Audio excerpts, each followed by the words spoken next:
नमस्कार. इन्शुरन्स घ्यायचा म्हटलं की एक प्रश्न हमखास पडतो.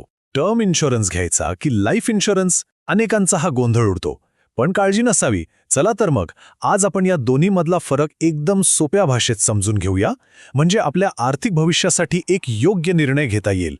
आयुष्य म्हणजे अनपेक्षित वळण नाही का? आणि अशा कोणत्याही प्रसंगात आपल्या कुटुंबाला आर्थिक आधार देणं हे सगळ्यात महत्त्वाचं असतं. पण मग विमा निवडताना नेमका कोणता पर्याय आपल्यासाठी बेस्ट आहे, हाच तो प्रश्न आहे जो सगळ्यांना पडतो. चला, आज हा गोंधळ आपण कायमचाच मिटवून टाकूया.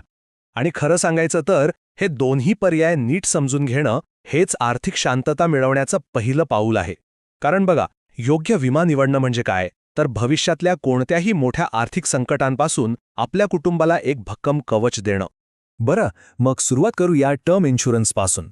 हा ना संरक्षणाचा सगळ्यात सोपा आणि सरळ प्रकार आहे. याच्या नावातच सगळं काही आहे.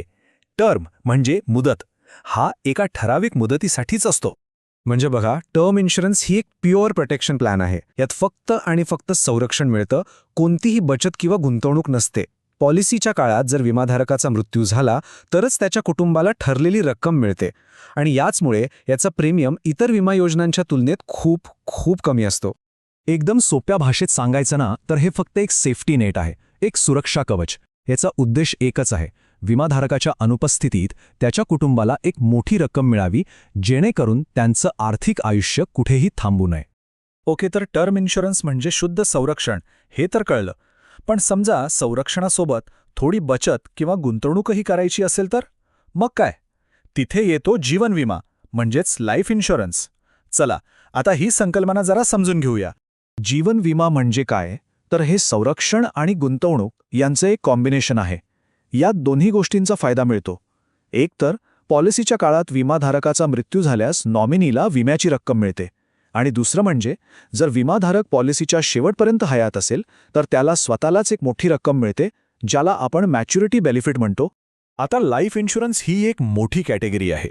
यात अनेक प्रकारच्या पॉलिसीज येतात. म्हणजे बघा, एंडाउमेंट प्लॅन्स आहेत, युलेप आहेत, जे शेअर बाजाराशी जोडलेले असतात, मनी बॅक पॉलिसी आहेत, ज्या ठराविक वेळी पैसे परत मिळतात. या सगळ्या प्रकारांवरून एक गोष्ट तर स्पष्ट होते की इथे गुंतवणुकीवर जास्त भर दिला जातो. बरं, तर आता दोन्ही संकल्पना आपल्याला माहीत झाल्या आहेत. मग चला आता थेट मुद्द्यावर येऊया. या दोन्हीमध्ये नेमका फरक काय आहे आणि सगळ्यात महत्त्वाचं आपल्यासाठी योग्य काय आहे? हा तक्ता पाहिला की फरक अगदी स्पष्ट होईल. एका बाजूला आहे टर्म इन्शुरन्स, जो आहे प्युअर रिस्क कव्हर, आणि दुसऱ्या बाजूला आहे लाईफ इन्शुरन्स, जे आहे इन्शुरन्स प्लस इन्व्हेस्टमेंट. त्यामुळे साहजिकच टर्म इन्शुरन्समध्ये फक्त डेथ बेनिफिट मिळतो, तर लाईफ इन्शुरन्समध्ये डेथ आणि मॅच्युरिटी असे दोन्ही बेनिफिट्स मिळतात. आणि हो, याच गुंतवणुकीच्या घटकामुळे लाईफ इन्शुरन्सचा प्रीमियम टर्म इन्शुरन्सपेक्षा जास्त असतो. थोडक्यात सांगायचं तर हाच तो मुख्य फरक आहे. टर्म इन्शुरन्स म्हणजे फक्त आणि फक्त संरक्षण, कुटुंबाच्या आर्थिक सुरक्षेची गॅरंटी. तर लाईफ इन्शुरन्स म्हणजे संरक्षण अधिक बचत, जे संपत्ती तयार करण्यासाठी आणि इतर मोठी आर्थिक ध्येय गाठण्यासाठी मदत करते.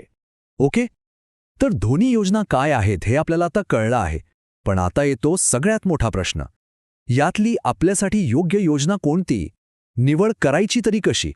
योग्य निवड करण्यासाठी ना, फक्त एक प्रश्न स्वतःच्या मनाला विचारायचा आहे: आपली मुख्य गरज काय आहे? कमीत कमी प्रीमियममध्ये कुटुंबासाठी एक मोठं आर्थिक संरक्षण उभं करायचं आहे, की संरक्षणासोबतच गुंतवणुकीतून संपत्ती पण तयार करायची आहे? योग्य योजनेपर्यंत पोहोचण्यासाठी या 3 सोप्या स्टेप्स आहेत. पहिली, आपली गरज नक्की करा. संरक्षण हवं आहे की गुंतवणूक? दुसरी स्टेप, आपली मोठी आर्थिक ध्येय कोणती आहेत, जसे की रिटायरमेंट किंवा मुलांचं शिक्षण? आणि तिसरी आणि सगळ्यात महत्त्वाची स्टेप, या सगळ्याचा विचार करून वेगवेगळ्या पॉलिसींची तुलना करा आणि मगच योग्य निर्णय घ्या. विमा म्हणजे फक्त एक कागदोपत्री करार नाहीये, ते एक आश्वासन आहे. एका ठिकाणी खूप छान म्हटलंय की विमा अनिश्चिततेला निश्चिततेमध्ये बदलतो. खरंच, या एका वाक्यात विम्याचं सगळं महत्त्व सामावलेलं आहे. आणि शेवटी विचार करण्यासाठी हाच एक प्रश्न आहे: आपल्या आर्थिक नियोजनात विम्याची भूमिका काय असली पाहिजे? फक्त एक सुरक्षा कवच की संपत्ती तयार करण्याचं एक साधन? याचा विचार करा आणि मगच आपल्या आणि आपल्या कुटुंबासाठी योग्य तो निर्णय घ्या.